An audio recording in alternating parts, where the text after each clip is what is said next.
Welcome to our next episode of our podcast, where we're going to be discussing is ESG about to change the world? I'm joined here today by my colleague Dom, Sheila and Nina. Welcome to the podcast.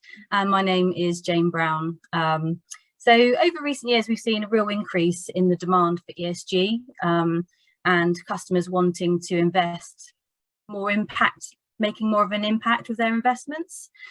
So Dom, can I start with you just to sort of give a bit of an overall view to like set the scene of the topic? What do you think? Is ESG about to change the world? Thank you.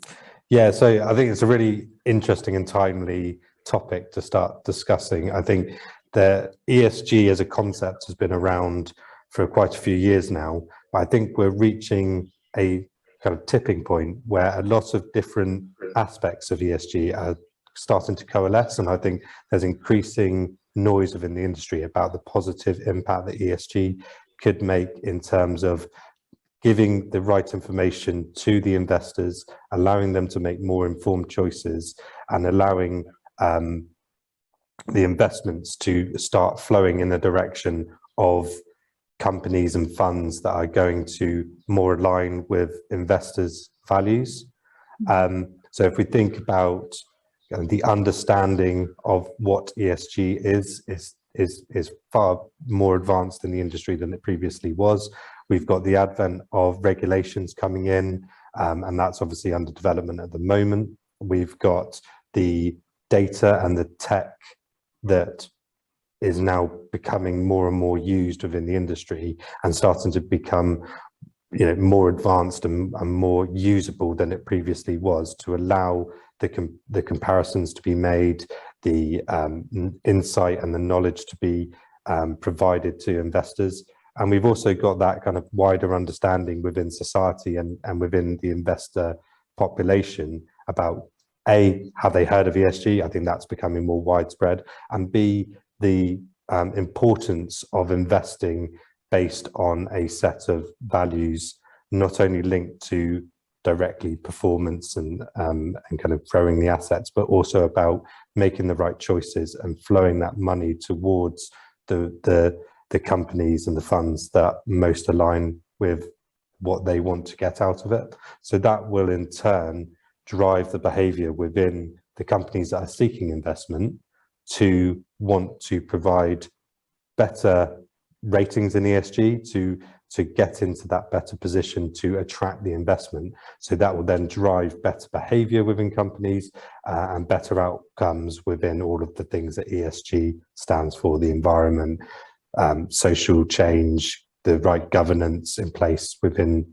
companies. So I think all of those factors can contribute towards a movement from where we previously have been in the asset management space, where it's been mainly driven by performance, etc., into a more rounded view of how investments can provide a kind of a more rounded kind of outcome to everyone involved, and in turn that can then help solve some of the challenges that we've got in the world today, like climate change, gender inequality, low wages, whatever it may be. They're all there, and they can all be driven into a better shape, in part because of ESG.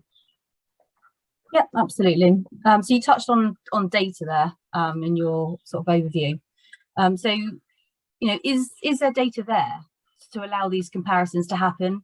At an investor level, is it going to work? What we have available today?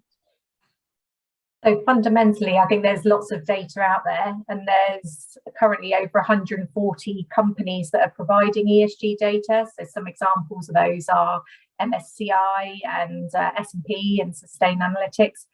But the challenge I think we've got is that there's no regulation in the UK over that data. So each company is doing things slightly differently. So you've got different analysts identifying the source data that they're using to sort of gather their metrics, and each of those analysts have got their own sort of individual biases, You've got potentially different input data that they're taking, and then different algorithms and measurements and weightings that they use to make those calculations. And additionally, in a lot of cases, some of those metrics are going to be a lot more subjective, particularly the ones around social attributes. So a lot more, they're not as tangible and quantitative as some of the other sort of numeric based ones, and they're based more on values and perceptions. So there's a lot of data there, but I think there's a lot of challenges around how different providers, ESG data providers, are using that data, and there'll be sort of invariably quite a lot of differences in what they're outputting. Yeah, and I think just to add to that as well, it's, as an investor, it's really unclear if you're trying to sort of wade through all of this and trying to understand how some of these measures are being calculated. So, you know, as a retail investor, for example, if you go onto Google, as many of us do, and try and Google what some of these measures and calculations are and how they work and what they mean, you'll literally get thousands of responses come back on Google, and trying to wade through all that and trying to understand all the different nuances and everything, because there are so many different flavors of what is essentially the same thing. It can be really, really confusing. And to be honest, even within the industry, not just necessarily, you know, retail investors out there, we're seeing that same confusion.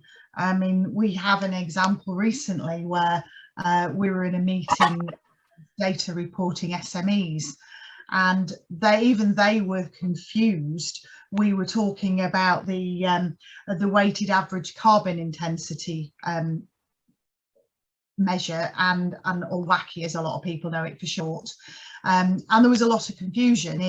Is 10 high and 1 low, but is high good? Or does that mean it's a high carbon usage, which means that's bad? And there was lots of debate going on, because even they didn't really understand what it was telling them.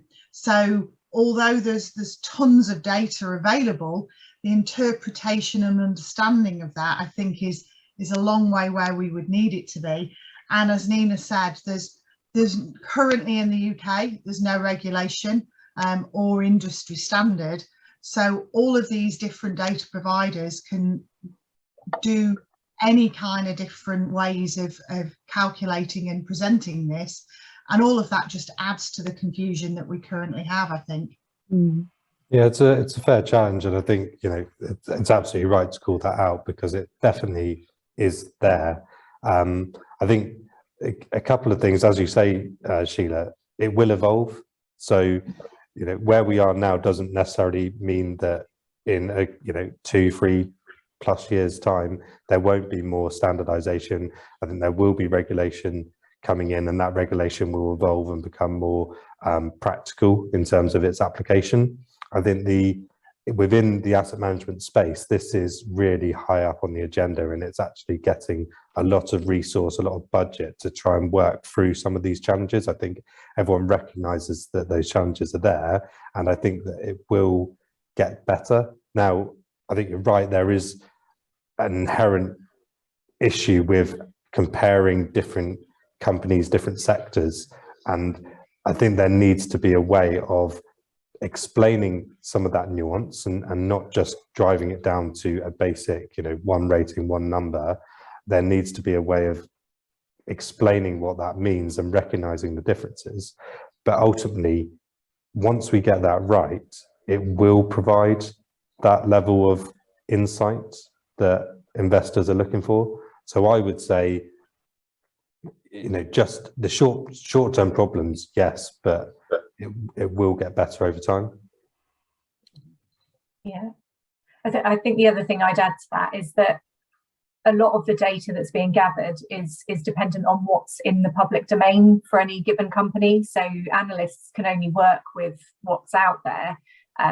So the other challenge is making sure that companies are sort of shouting about what they're doing and making it public so that the analysts can find that data and report on it.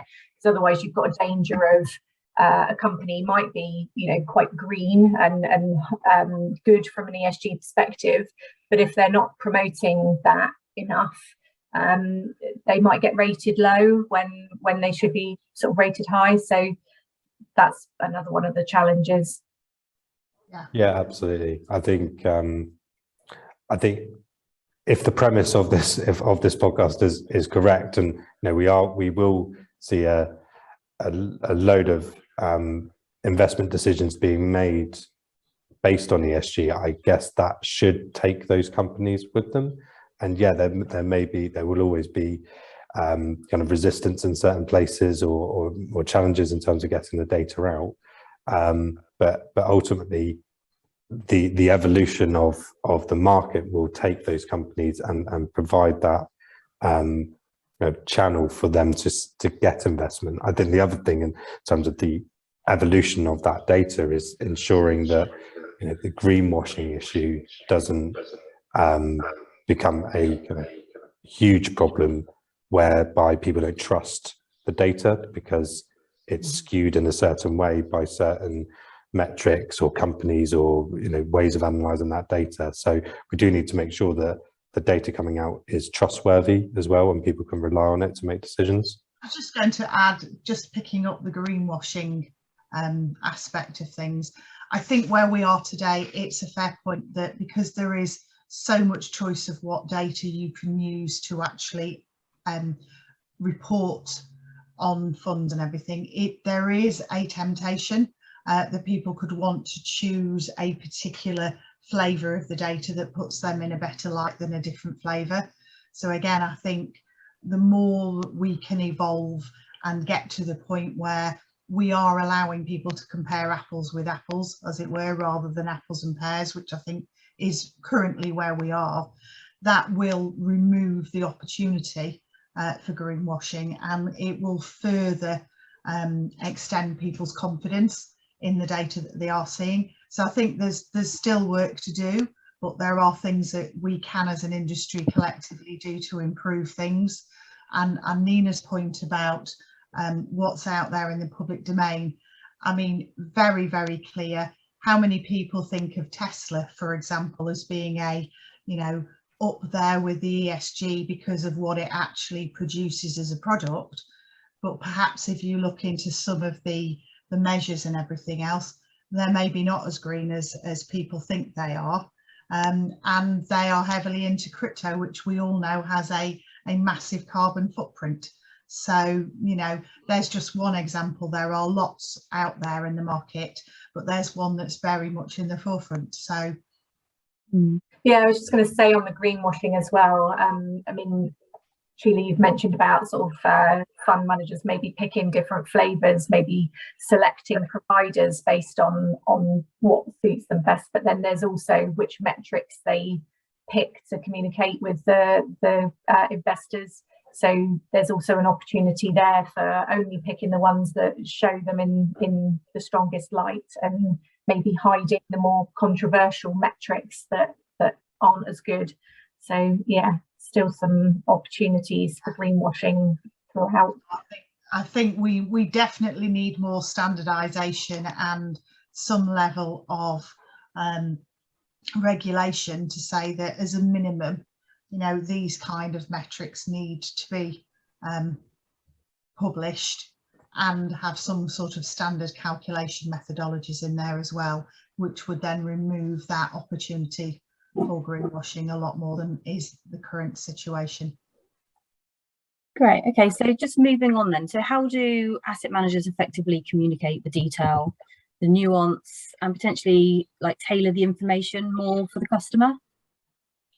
Yeah, it's a really good point actually, Jayne, because we're seeing more and more and more calls from retail and institutional investors that they want to see the ESG data.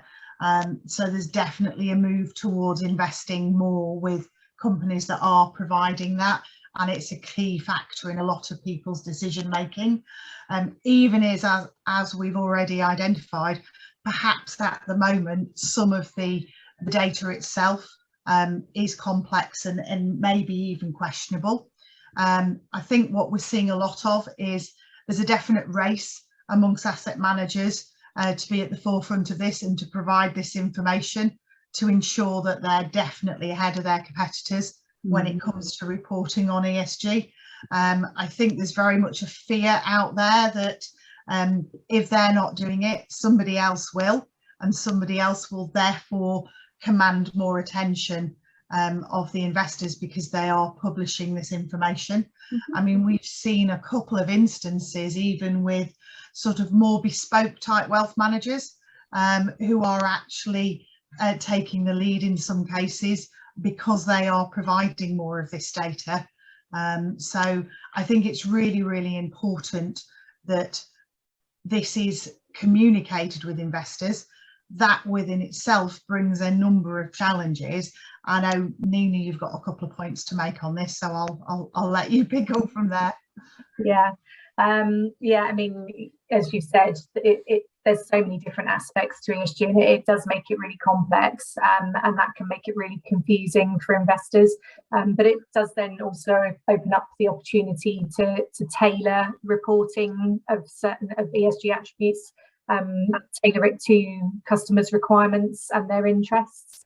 So there's definitely opportunities out there. I think that they really need to think about how they display the data to make it easier for investors to consume, and also make it more visually appealing rather than just sort of flat tables of figures. So, you know, potentially sort of graphical displays of various ESG attributes, and possibly comparing against benchmarks as well.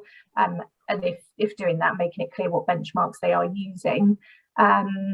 Yeah, I think there's a lot of opportunity there. They just really need to think about how they're going to display that data to make it really easy to consume. We do tend to overcomplicate things for the customer as an industry, don't we? Mm-hmm. So this seems like another layer. It is, but I think one of the important things though is that thinking about footnotes and supporting text on reports and things like that, to at least try and give some level of explanation of what the data actually means. I mean, if I go back to that point earlier about the carbon intensity, is 10 good as a high figure, or is it not good? Things like that could be incorporated more with, as I say, footnotes, explaining calculation methods without going into too much complexity, but things that would help the customer understand a bit more about the facts and figures that are actually being reported, so they can interpret the metrics that are being used a bit more. Mm-hmm. I mean, sorry, you go on. Thank you. So I would actually see this as kind of a real opportunity for the investment industry, asset management managers, platforms, advisors, etc., to actually really start to make some of the themes that we're seeing in the industry as a whole relevant to investors. So think about how do we tailor communications more effectively? How do we make sure that we're representing a customer's values and behaviors in how we communicate with them? How do we increase personalization and actually make it valuable to the end customer, the investor, to them? I think ESG can help a lot towards those goals, because it allows people to, you know, it provides something a bit more tangible in terms of how are we assessing what you've told us about you and what you're trying to achieve, and actually the impact that you're making in terms of investments. Obviously, performance and growth is a huge part of that, but equally, and especially as kind of new generations come through, or, you know, just in society in general, these kind of metrics are going to be increasingly important to people. It provides that opportunity to help investors understand more about what their investments are doing, where it's going, and kind of drive that improvement in behavior that I think we'll see over the coming years. I do like that idea, Dom, about sort of playing back to the investors what impact it is having by investing in this fund. So sort of showing metrics on what improvement has been made as a result. Like that idea. And also in terms of fund choice as well. So not just thinking about it okay, you've made your investment, okay, now I'm going to give you a report on that in a year's time. But actually, how do we help them navigate, especially think retail investors especially, how do they navigate what's actually right for them? Because you go to, you know, a platform fund supermarket and you will be kind of, especially if you don't have any real insight into the industry, you won't know where to start. And actually, I think there's a really real opportunity to tailor that journey to fit in with values and behaviours and make them more aware of the choices that they're making and what the impacts could be. Yeah. Yeah, and I was just going to mention that I think asset managers need to have an eye on the younger generation, like, and how, you know, are they going to want to read through footnotes, for example, Sheila, that you mentioned? You know, it's like having an eye on, it kind of goes with what you said, Dom, about the personalisation, but it's having an eye on like the communications of the future, isn't it, as well? Rather than having like, look, I know it's lots of data and it obviously there are reports and everything, but it's kind of trying to be a bit more dynamic and innovative with how they're going to get this information across for the investment. Because I think I was just going to say, because I think the younger generation will get bored very quickly of reading a PDF document, won't they? They're just not going to, they don't have the time. Yeah, we've seen that in trends already. So it is a big challenge, you know, try and create that balancing act between distilling this information into something that's easily understood, but recognizing the nuance and the individuals within that and how they would want to interact with it. It's going to be a bit of a journey to get there. yeah. But I think the challenge is understood. I think more and more people are talking about that and how they communicate more effectively. We've got the Consumer Duty coming in next year. That's directly talking about communication and how, you know, how are you really explaining the product, the service that you're providing. Things are all heading in the right direction. It's just going to be a bit of a journey to get there. Yeah. Okay, so interesting discussion on the communication. Let's just move on then. So what do we think about ESG investments overshadowing the more traditional type investments? What do we think will happen there? I think, to be honest, we're seeing it already.